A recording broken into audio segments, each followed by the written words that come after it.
An explosion in the Nigerian capital kills dozens of people. It's the latest in a series of devastating attacks. But Nigeria is not alone. The rise of armed groups across Africa. This is Inside Story.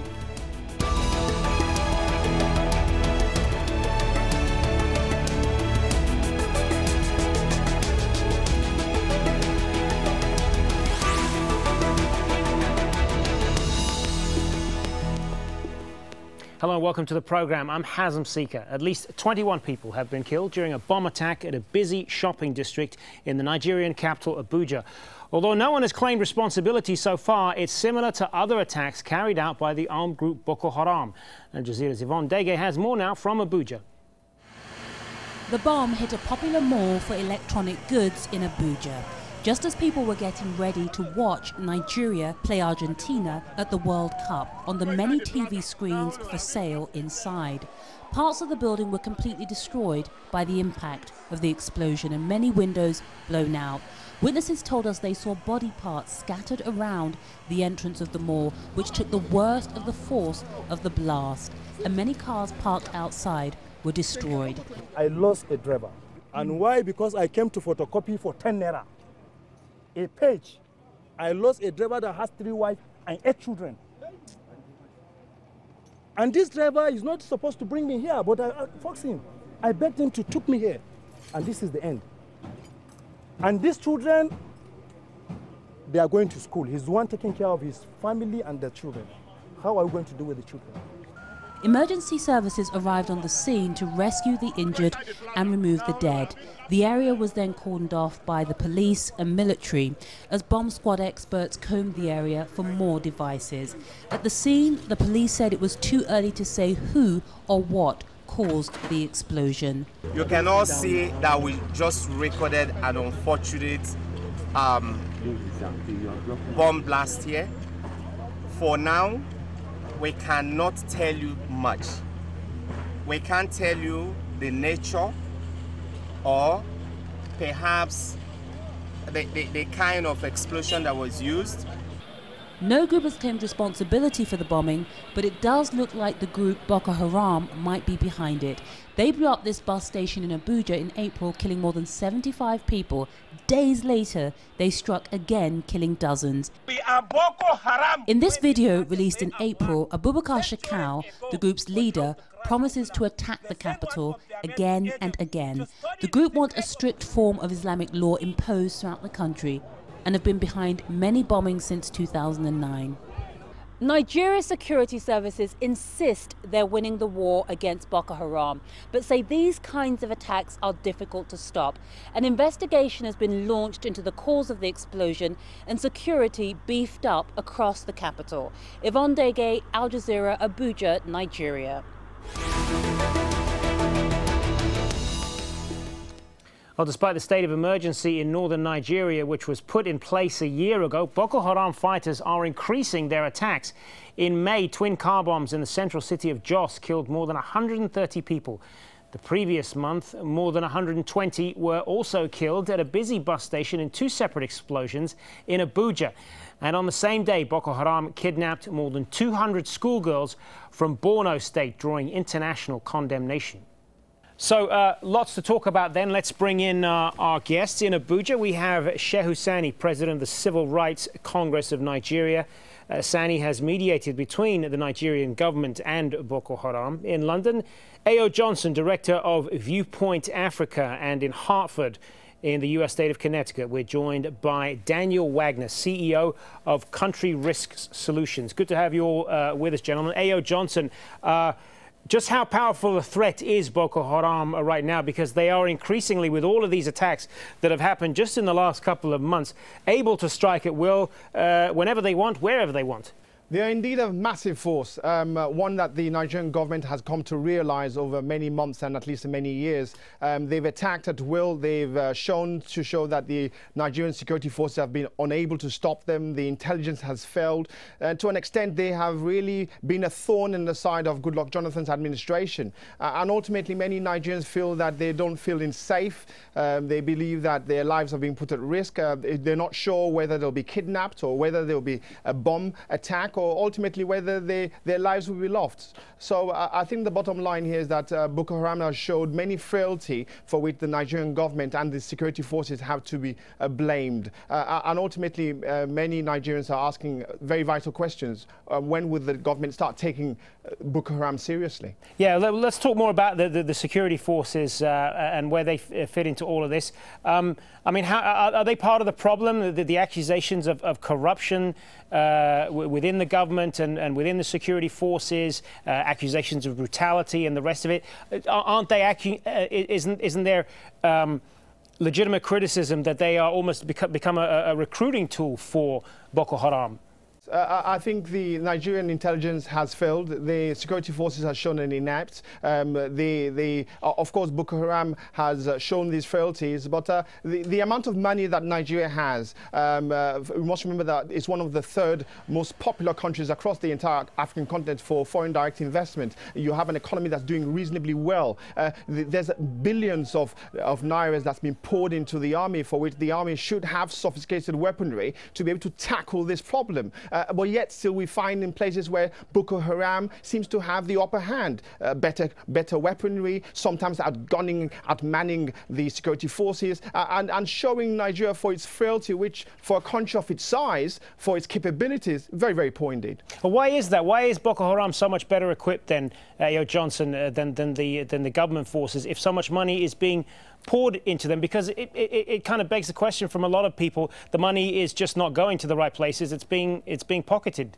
Well, corruption raises its ugly head again, for which many politicians will have to be blamed, for which many Nigerians would say, yet again, we are being victims, and of course the world sees us as not being able to address our own affairs internally. But I believe that the Nigerian government, as far as it's concerned, has done its best, be it that they've come short. And of course, short means that Boko Haram has had the upper hand, and ultimately Nigeria has had to go out to the world to ask for help, or at least accept help, which is what's happening now. And many Nigerians are proud people, and they want to be able to do things on their own, and that's not happening. And of course, Goodluck Jonathan will bear a brunt of that. But for him, he thinks that for now, at least, he's shouldering the responsibilities that he's carried out for so long with so many others worldwide. Sheikh Hussaini, as we said at the top there, you have been involved in mediating a dialogue between the Nigerian government and Boko Haram. But if you talk to a lot of people in Nigeria that are reeling from all of these attacks, they will say that Boko Haram doesn't seem to be interested in any form of dialogue at this point. So what's the point? Well, if a country is faced with this kind of insurgency, I've said it consistently that there are two ways to approach it. The first is to use force, and the second is to explore the options of dialogue. Now, in the last 3 to 4 years, since this violence has escalated, there were attempts at dialogue which was frustrated by elements within the cycle of government who still believe that the use of force could end the activities of the group. But it is very clear to us that the use of force has not been able to crush or contain the insurgency. And people like me, who are non-state actors, still believe that the initial peace talks that was initiated in the first and second instance, which was frustrated by elements in the government, need to be explored, because it's very clear to us that the violence is moving away from the northeastern part of Nigeria to the central part of Nigeria and moving down south. And if care is not taken, there is no part of the country that is safe and beyond the reach of the insurgents. So it is simply about exploring other ways to which this insurgency could be contained. Daniel Wagner, I saw you nodding in agreement to some of that. Is that a point of view that you find common ground in? Well, I do find some common ground in the concept. I do find myself wondering, however, how effective dialogue can be with a group that really doesn't want to talk to you and isn't really invested in the peace process. This raises a larger question, and that is, how effective are governments in actually combating such problems? Very difficult. It doesn't matter who's at the helm, whether it's Goodluck Jonathan or Mr. Kenyatta in Kenya. They're battling a similar problem. They're presiding over states that are basically kleptocracies. And when that is the case, and when corruption is so rampant, it doesn't matter what you try to do, it's not going to work, because the effectiveness of your security forces is going to be eroded, and you're just not going to be able to have the range of options that you would otherwise have if that were not the case. Well, we're going to expand on this now, and the idea that these are similar problems that are taking place in a number of African countries. Wednesday's attack in Abuja was a stark reminder of the growing threat of hardline groups in Africa. The Somali armed group Al-Shabaab is growing stronger and continues to cross the region's borders with some ease. Last week it carried out a machete attack in a village on Kenya's east coast. 65 people were killed there. Al-Qaeda in the Islamic Maghreb is also gaining traction in parts of Mali, Niger and Algeria. Other groups linked to Al-Qaeda can also be found in some of the countries you see here in this graphic, as well as in countries including the Central African Republic and Libya. So if I come back to you then, Daniel Wagner, and expand on this, and I know you've written a piece on this, about this, in which you talk about this, what you call a coalition of African failed states. Obviously, there are similar characteristics for which you group all of these states under. Just expand on that a little, as far as what the problems that they share. It is the continent that has the most failed states of any continent in the world. 15 of the top 20 failed states in the world are in Africa, and it basically goes from West Africa straight through to East Africa. The issue there is that when the problem is so pervasive, it becomes regional. It becomes not just a national, but a transnational problem. You have porous borders, you have fighting forces which are ineffective because of the large swaths of territory, limited resources that can be applied to the problem. Whether it's Mali or Nigeria, Somalia or Kenya, these entities, they cross borders at will. They attack at will. And when that is the case, there's really nothing that a government can do about it. The problem at its core is poverty. It's a lack of ability to make progress in life for the average person. And that feeds into what these groups are trying to accomplish. When they're meeting the basic needs of the people and their own governments are not meeting those basic needs, the people are saying basically, well, what have I got to lose? A.O. Johnson, you think that's what's at the heart of all of this, poverty and corruption? Well, groups like Boko Haram, Al-Shabaab and so many others worldwide work on the margins of society. And that said, they're feeding on vulnerable people who are already either living on $1 a day or thereabout. And it's intimidation and fear which allows them to be able to recruit, hold on to people, and at times be able to be protected by those same people. I think we're looking at potentially a generation lost that's not coming back. And it will be that generation, if we were to change that, we would have to start working with the new generation, the youths of today, to make sure that they're not enticed by groups like Boko Haram, Al-Shabaab and so many others. Ultimately, we must also be very concerned that jihadists worldwide all seem to have a similar blueprint. They have a similar calling, a similar focus for Sharia state and Sharia law. But ultimately, just as Goodluck Jonathan has been able to rally people around the world to come and support him, the United States, Britain and so many others, so could these groups. Groups like Boko Haram could call out to other jihadists, and Nigeria could now become the forefront for the fight against the West, as we've seen in places like Iraq and Afghanistan. So there is a concern and a worry as these groups intensify intensify, their numbers increase, their popularities to some areas of the world become that much more. It's a huge worry that containing the problem may be out of the reach of the West, out of the reach of some of these African countries, for which many are very impoverished and living in very, very poor conditions right now. Oh, I want to just pick up on that, A.O. Johnson. What about the idea that you know, countries in the West like the United States and France and Britain and so on should just stay out of it, let this play out? Because there's an argument for that in much of what's happening in the Middle East right now, of course. But does that apply to Africa as well, do you think? Or is it better for countries like this to do something, whether it's further economic aid or military aid? Taking sides, interference, as one would call it, has its ramifications and problems. On one hand, you can see, like in terms of Libya, getting rid of Gaddafi has led to a country that's now become the Wild West in terms of anarchy and chaos. We see in Central African Republic where Muslims are fighting against Christians, likewise vice versa, sectarian violence. So we see the possibility of interference, as you've described it, in Nigeria, with Boko Haram. It could be a good thing for Goodluck Jonathan having to have support from the West, having better sophisticated weaponry, having better intelligence, knowing that he's not alone facing this threat.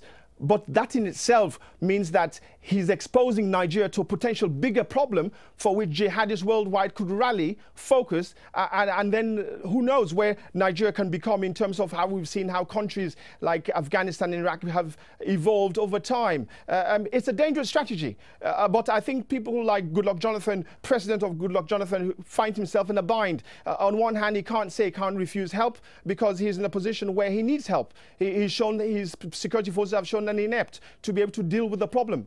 So many girls being taken, so many villages and towns being attacked at will. That cannot continue. And of course, more recently, the capital being attacked in the fashion it has, with the shopping mall being attacked. So I think we're in a bittersweet situation. On one hand, the president would have to seek help, but that comes with problems. Sheikh Hussaini, it does look, doesn't it, that we're at a real crossroads here in terms of the best way to deal with all of this, not only in Nigeria, but throughout the region. Yeah, it is very clear that terrorism and this kind of insurgency is not only a problem to Nigeria, but to countries within the continent, particularly Kenya, Somalia, and other countries. But the peculiarity of the Nigerian case is that we are a country of almost 170 million people. And if Nigeria fails, certainly all the countries in West Africa will fail, because none of them could contain a humanitarian situation in Nigeria. And the way forward for this problem, I believe, is to address the root cause of it. And that root cause simply has to do with the short-term and long-term solution. And the short-term solution is to apply force and at the same time reach out to them and talk to them. We have seen how the IRA insurgency was brought to an end. Is there not a contradiction in that, applying force and trying to talk to them? And there were times which people were saying, there were times where, excuse me, hold on. There were times people were saying that it's impossible to talk to Taliban. It was impossible to talk to FARC rebels in Colombia. But talking is going on, and the problem, hopefully, will be addressed. So I still believe that reaching out to the insurgent, despite what is happening, is also another way of ending the problem. What about the argument, Sheikh Hussaini, that talking to them may only embolden them further, that they'll be made to feel that they're getting somewhere here if they're given a seat at the table, to a dialogue seat? You see, there have been difference of opinion between people who live in the north, particularly the northeast, where this violence is at its highest point, and people who are far away from the flashpoints. As far as the residents of those flashpoints areas are concerned, they simply want an end to the problem, whatever formula is being adopted. But if you don't live there, you live very far away from it. You have the convenience of sitting down in an air-conditioned room and giving a hypothetical prediction of what will happen if this happens. So what is most important here is that this violence has consumed thousands of lives. And people there want an end to this violence and a restoration of peace. Nigeria is not a failed state, but we have problems and challenges, and I believe that if the right things are done, we will overcome all these problems. But I know very well that we have passed through a period of civil war and challenges after civil war, and we are able to overcome it. So I don't believe that this problem is going to be here with us forever.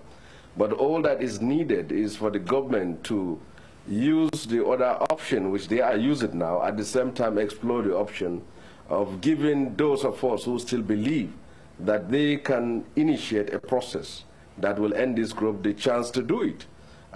2 times we have initiated it, and we found the government frustrating us.